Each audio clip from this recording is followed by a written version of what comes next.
Imagine a tire so tall you could practically walk under it without even bending down. It's like standing next to a small building. We're talking about sizes like the 59/80 R63 and the 40.00 R57. These numbers might sound like a code, but they represent the sheer magnitude of these tires. These tiers have diameter more than 4 meters and width around 1.5 meters.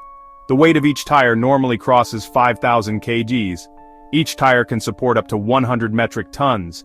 That's the weight of about 50 average cars, all resting on a single tire.